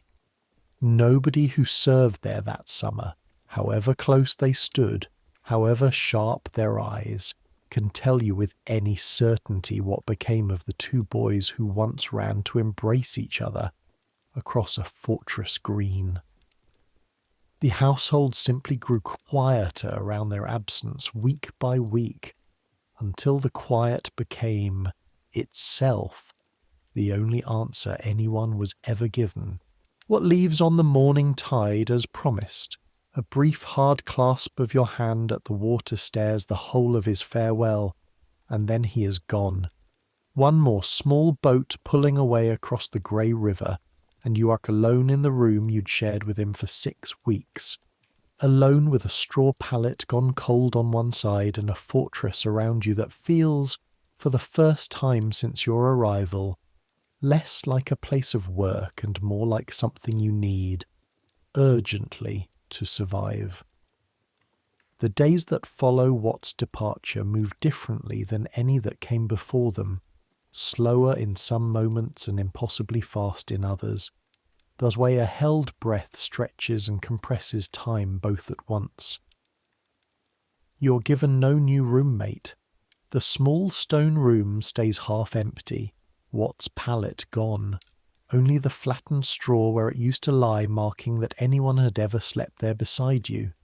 And each night you lie down alone in the narrow dark, the arrow-slit window admitting its single blade of moonlight when the sky allows it. and you find yourself straining to hear sounds you can't quite name. Footsteps on the stair that don't belong to any pattern you've learned. Voices pitched too low to carry meaning. Only tone. Only the flat, careful quality that every voice in this fortress has carried since the day Lord Hastings was dragged out onto the green.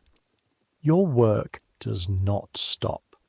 That, more than almost anything, unsettles you. The sheer, stubborn ordinariness of what's still required of you, even as everything around that requirement grows stranger by the day. You still rise before the 4 o'clock bell. You still carry the yoke down the clockwise spiral stair, your palms healed now into proper calluses, hard and yellow-white the way Watts had been. A small grim badge of the 6 weeks you've survived here. You still feed the ravens their scraps each dawn, the largest of them still watching you with that same patient, unblinking black eye. And you find yourself, some mornings, talking to it under your breath, the way you might talk to the only creature in the entire fortress who hasn't yet lied to you about anything. But the royal apartments themselves stand different now. You're sent up less often, and when you are, it's to rooms increasingly stripped of the small signs of habitation you'd grown used to over your 6 weeks of service. The king's chessboard, which had sat permanently arranged on a table near his window, the pieces mid-game, is gone one morning, the table bare. The Duke of York's small carved soldiers, the set he'd been arranging into ranks on the floor the very first hour you met him, have vanished from the corner where they used to live, swept away by hands you never see, into a box or a chest or a fire, you'll never know which.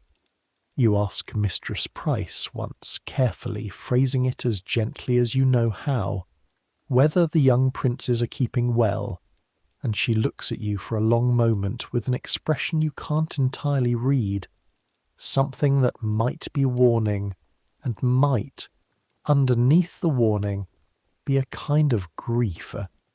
She isn't permitted to show any more openly than that. They are not your concern any longer, Fenner, she says. Attend to your duties, and do not ask that question of anyone else in this household. Not of me, not of the kitchen staff, not of the guards at the gate. Do you understand? Yes, mistress. I mean it kindly, she adds, more quietly after a moment, and something in the sudden gentleness of it frightens you more than her sharpness had. There are questions a person can ask themselves for the whole rest of their life, turning them over and over in the dark, and never come to any harm from the asking, so long as they never once say them aloud to another living soul. That is the only kind of question left to any of us now, in this place. Learn to live with that, and you'll do well enough, wherever you go next.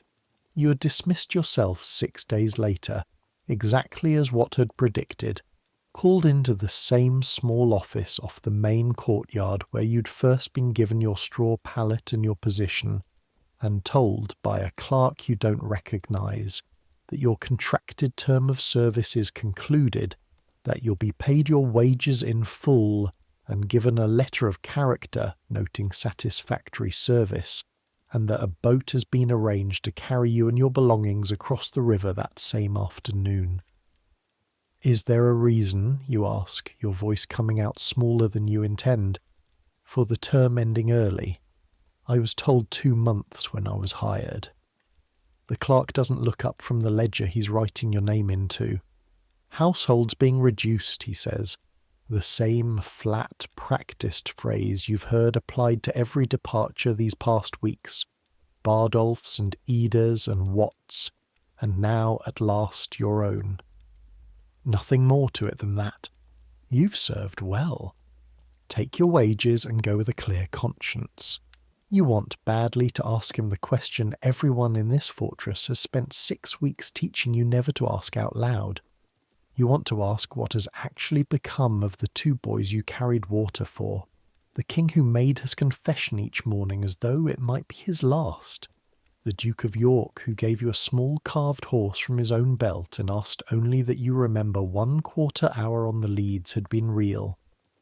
You look at the clerk's bent head, his careful practised pen strokes, and you understand with the same cold clarity that has settled into you gradually across these 6 weeks, that he would not answer you even if you found the courage to ask, and that asking would only put you in whatever category of person this household has already quietly disposed of, one by one, since the morning Lord Hastings was dragged to a fire log on the green.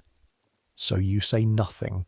You take your wages, counted out into your palm in small coins that feel absurdly light against everything you've carried and witnessed to earn them, and you take your letter of character, folded and sealed, and you go to gather your few belongings from the small stone room that had briefly been yours, what's flattened straw still marking the empty half of it, and you sit for a moment on the edge of your own pallet in the thin grey light coming through the arrow slit, and you take the little carved horse from your pocket and turn it over in your fingers one last time before you leave.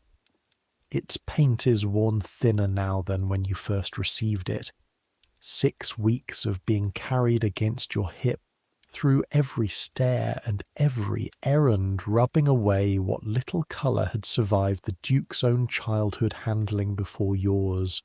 You can still make out, if you look closely, a faint trace of red along its flank, and a darker line that might once have marked a bridle, and you think, holding it, of a 9-year-old boy on a windswept rooftop laughing out loud at the simple, unfamiliar pleasure of seeing further than 4 walls allowed, asking for nothing more than one true memory to survive whatever came next. You do not know, sitting there in that small cold room, what has actually become of him. You will never know, not with any certainty, not for the whole rest of your long life. But you make yourself a private promise, turning the little horse over one final time before tucking it back into the deepest pocket you own, that whatever else this fortress takes from you in the years ahead, whatever else fades or is forgotten the way everything eventually fades and is forgotten, you will not let this. You will not let the memory of 2 boys running to embrace each other across a green, or a laugh on a leaded rooftop with the whole of London spread out below, be quietly folded away into the same practised silence that has swallowed everything else this household refuses to say out loud. You cross the water stairs one final time that afternoon, your bundle over your shoulder, the same journey in reverse that had carried you here 6 weeks ago as a boy who still believed, however briefly, that a royal household might be nothing more frightening than an unfamiliar kind of hard work. The boatman who rows you out is not the same one who brought you in, but he asks the same question, out of the same idle habit, nodding back at the walls receding behind you. Served there long? 6 weeks! He gives a short, knowing grunt, the sound of a man who's rowed this crossing 100 times, and heard 100 variations of the same brief, unhappy answer. 4th or 5th this summer I've carried out early by my count. Whole household's been stripped down to nothing, they say. Won't be long before there's no royal lodgings left in there worth the name. You don't answer him. You look back instead, once, at the pale walls rising out of the green water, the White Tower's 4 turrets catching the last of the afternoon light, and somewhere behind those walls, in a garden you will never walk again, or a room you will never again be sent to sweep. 2 boys whose faces you will carry for the rest of your life are either alive or are not, and you understand, watching the fortress shrink slowly behind the boat's wake, that you have become exactly what every servant before you became the moment they were sent away. Someone who knows a great deal and can prove almost none of it, and will spend the rest of his days uncertain which of those two facts weighs heavier. You do not go home to your village after that. You tell yourself in the weeks that follow that there's no shame in it, that plenty of boys who go into London service never do return to the fields they left. But the truth, the part you don't say even to your uncle when you finally write to him months later, is that something in you no longer fits the shape of the life you'd have gone back to. You've carried water upstairs built by men 400 years dead. You've stood close enough to a starved lion to feel its breath against your face. You've heard bells ring across an entire city for a coronation that was never meant to belong to the boy you served. You're 15 years old, going on 16, and you have already learned more about the distance between what powerful men say and what powerful men do than most people learn in an entire lifetime, and there is no unlearning it. No matter how far you travel from those grey walls, you find a position instead with a mercer on Cheapside, a decent, unremarkable man who asks no questions about where you served before and seems, if anything, relieved when you don't volunteer the answer unprompted.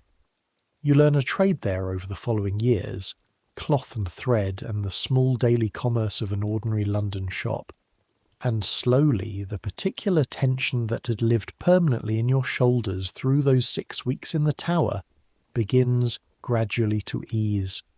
But you never fully lose the habit the fortress taught you. For years afterward, you find yourself instinctively lowering your voice whenever a conversation edges too close to matters of court or crown, an old reflex your new master notices and once gently teases you about, not understanding its source and you never explaining it. For years afterward you flinch, very slightly at the sound of ravens, a sound London offers you more often than you'd like, and you find yourself more than once stopping mid-errand to watch one of the great black birds cock its head at you from a rooftop or a wall, wondering, absurdly, whether it might somehow be one of the same birds you once fed by hand at dawn. The rumours reach you slowly, the way all rumours travel through a city that size, fragment by fragment, carried on the same currents of gossip and half-knowledge that had filled the wash-house whispers of your own service. Within the year, people are saying openly what nobody inside these walls had dared say aloud while you were still there, that the two boys were murdered, smothered in their beds on the orders of the man now crowned king, their bodies hidden somewhere within the fortress itself, buried at the foot of a stair or beneath some flagstone nobody has ever been permitted to lift. Others say they were sent away secretly to some remote household in the country, alive still, hidden rather than harmed, waiting for a day that never seems to come. A Frenchman visiting London that same summer, you hear tell years later from a travelled merchant who frequents your master's shop, wrote home to his own countrymen that the younger boy had already been seen, more rarely behind the windows before disappearing altogether, exactly the pattern you yourself had watched unfold week by week without having words for it at the time. You never learn for certain which version is true. Neither does anyone else who was in that fortress that summer, not the yeomen, not the clerks, not Mistress Price, nor Edie Colt, nor Wat Ashby. Wherever the years have carried each of them, you come to understand, as the seasons turn and turn again, that this uncertainty is not a gap waiting to be filled by someone braver or better informed than yourself. It is itself the whole and permanent shape of the thing. Two boys who once ran to embrace each other across a fortress green simply stopped, one ordinary week in that terrible summer, appearing at any window where anyone might see them, and the world outside these walls was never given anything more definite than that to hold on to then or ever after. You marry in time a girl from a neighbouring shop, and you tell her, on quiet evenings years into your marriage, some small careful portion of what you saw that summer, never the whole of it, never quite naming what you glimpsed through your own window slit in the grey hour before dawn, but enough that she understands without your having to say it outright. Why you still lower your voice sometimes for no reason she can see. Why the sound of a raven still catches something tight in your chest.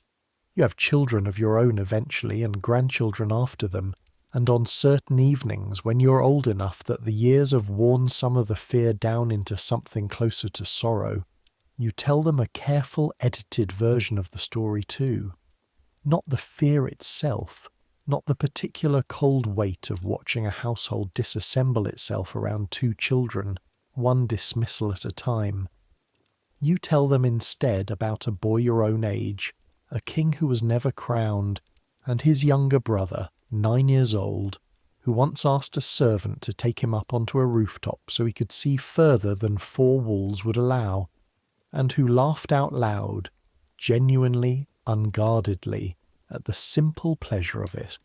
You show them, on the evenings when the telling feels right, the small carved horse, its paint worn down now to almost nothing after decades, carried in your pocket and later kept wrapped in a scrap of cloth in a box beside your bed, and you let your grandchildren hold it, carefully, in their own small hands, and you tell them it belonged, once, to a boy who never got the chance to grow old the way you've been fortunate enough to grow old, and that keeping it safe all these years has felt to you like the one true thing you were able to do for him, when everything else that summer asked of you was silence.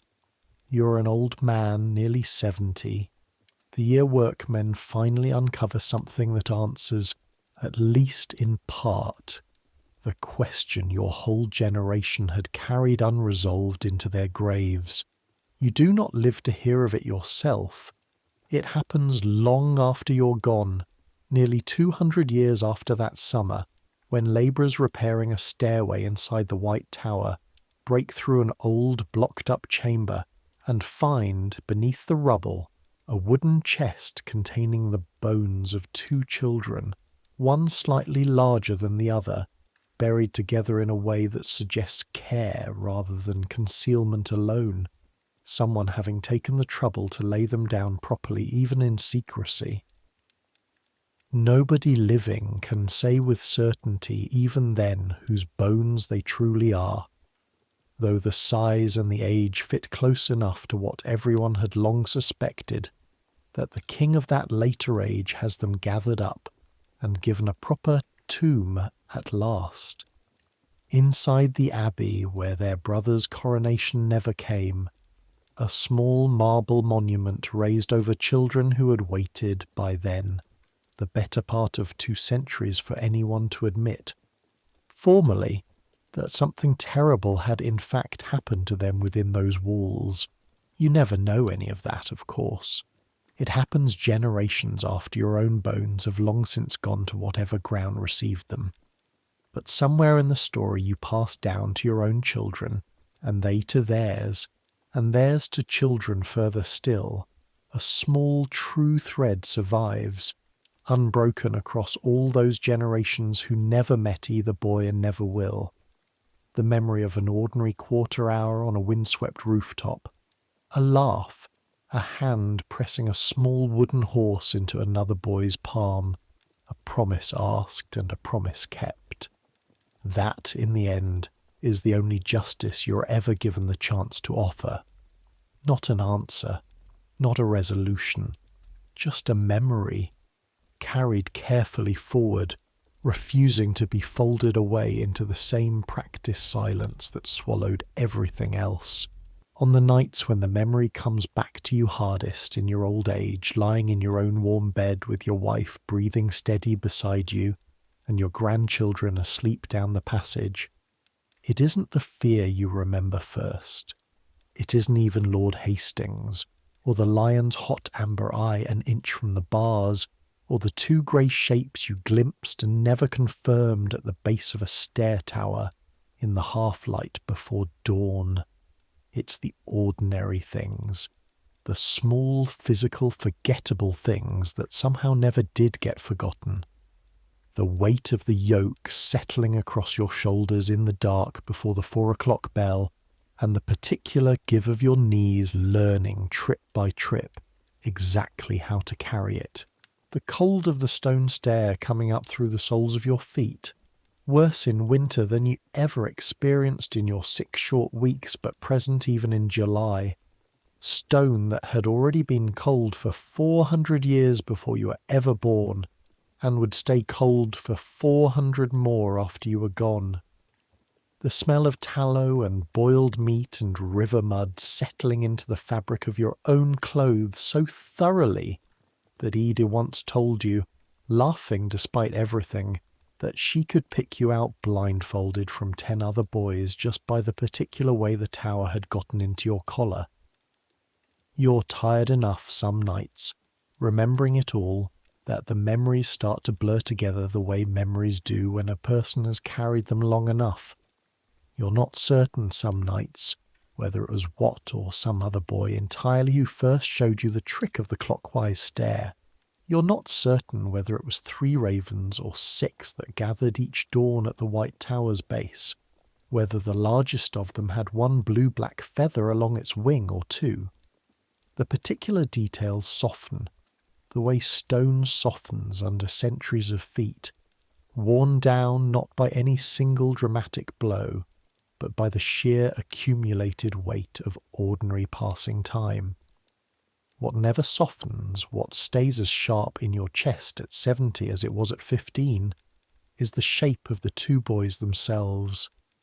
A king who was never crowned, sitting by a window with a book he never quite read, learning, week by week, exactly how much of his own fear was safe to let show on his face.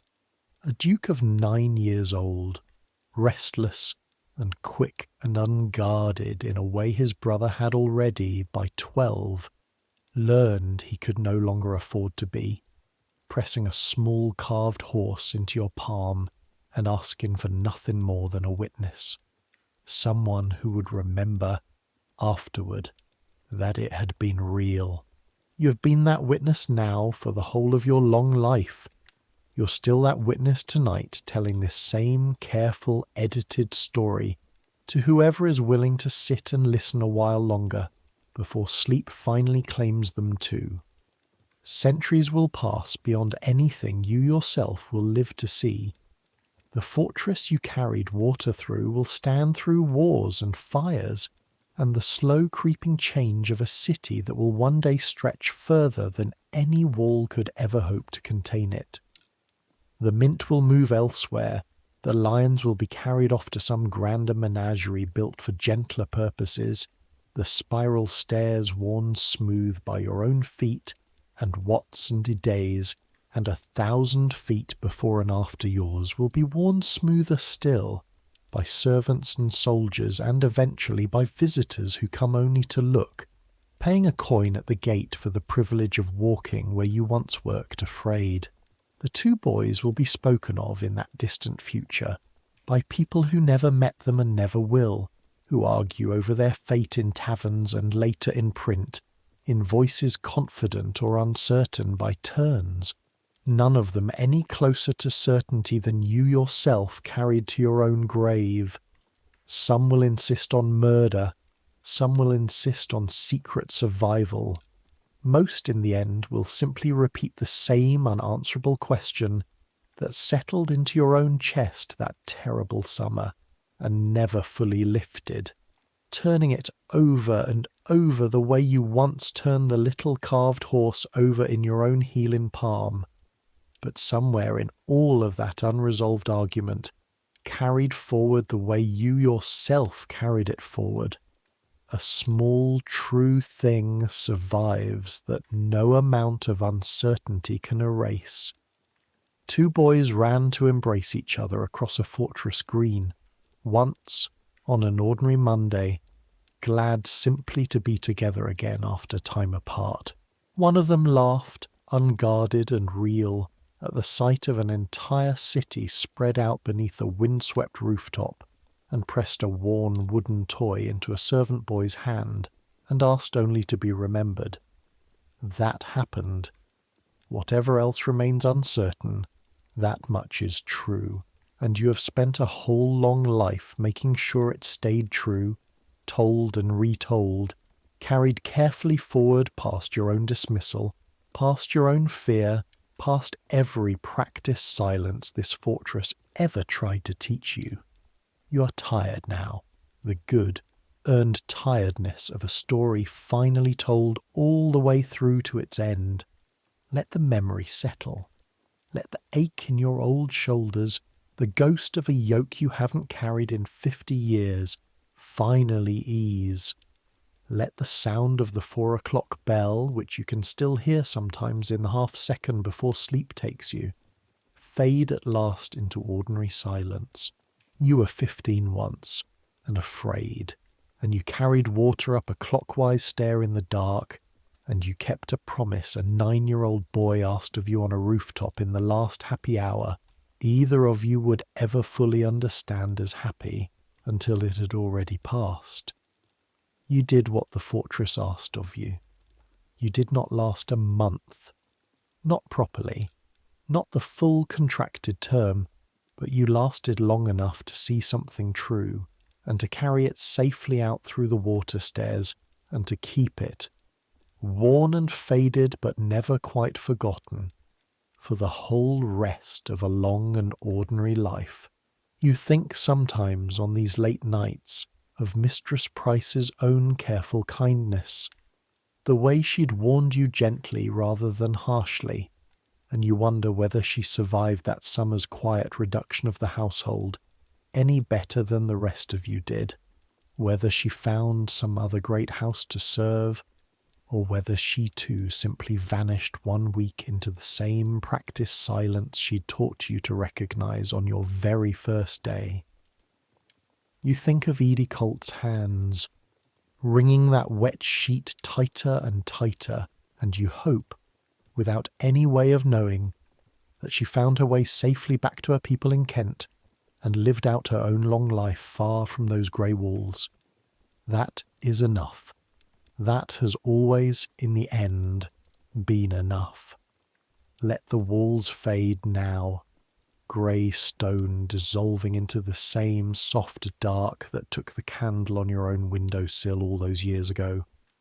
Let the ravens settle on their perches, one black eye closing, then the other. Let the river outside quiet to its low, endless murmur, the same murmur it has carried past those walls for 900 years, and will carry past them for 900 more.